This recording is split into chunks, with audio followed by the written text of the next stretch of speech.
سوال یہ ہے کہ مولانا بھائی نے لکھا ہے کہ اس وقت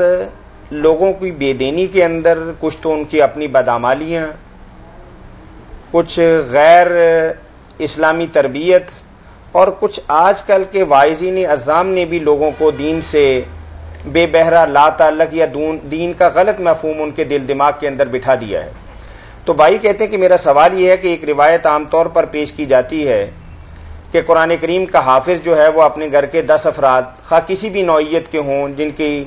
جہنم کے اندر جن کا جانا واجب ہو چکا ان کی سفارش سے وہ جنتی ہو جائیں گے، تو اس کی کائنڈلی ذرا تفصیل کے ساتھ وضاحت فرمائیے، جزاکم اللہ خیر۔ میرے بھائی نے جو شکایت کی ہے نا کہ غیر ذمہ دار جو واعظین اور ہیں نا اس طرح کے پرچار کرنے والے، ان کی باتوں سے رہی صحیح کسر بھی پوری ہو رہی ہے۔ اب جب لوگ یہ سن لیتے ہیں کہ 10 آدمی ایک قبیلے کے جو جہنم کے مستحق ہو چکے ہیں ان کے گھر میں اگر کوئی ایک حافظ ہے تو اس کی سفارش سے وہ نجات پا جائیں گے،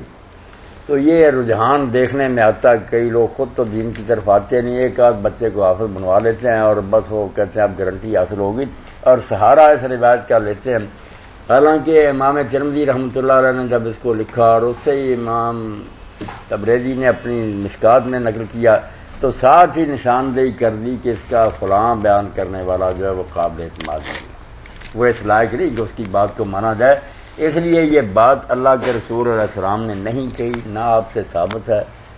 بیان کرنے والوں کو چاہیے کہ وہ اللہ کے رسول علیہ السلام کا یہ فرمان اپنے سامنے ہمیشہ رکھیں کہ جس نے میرا نام لے کر کوئی ایسی بات کہی جو میں نے نہیں کہی، بے شک وہ نیک نیتی سے کہہ رہا ہوں مگر خطرہ ہے فلیتبوأ مقعدہ من النار، وہ دوزخ میں اپنا ٹھکانہ جو ہے نا ابھی سے ڈھونڈ لے۔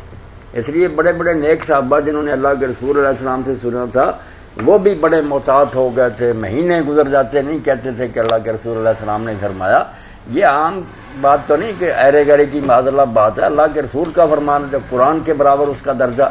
اس لیے اس میں لاپرواہی نہیں ہونی چاہیے۔ پوری احتیاط کے ساتھ، چھان بین کے ساتھ جب ثابت ہو کہ یہ روایت بالکل صحیح اور ثابت ہے وہ آپ کا نام لے کر بیان کرنی چاہیے۔ تو یہ حافظ والی روایت بالکل غلط ہے، کوئی حقیقت نہیں ہے اس کی۔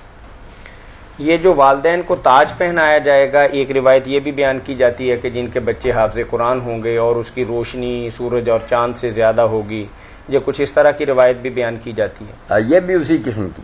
جیسے پہلی تھی نا، اسی طرح کی یہ تاج والی، یعنی اور اس کی کوئی اصل نہیں ہے؟ بس اصل تو ہوتی ہے، لکھی ہوتی ہے کتاب۔ اصل سے میری مراد یہ کہ روایت ثابت نہیں، صحت کے اعتبار سے نہ صحیح نہیں۔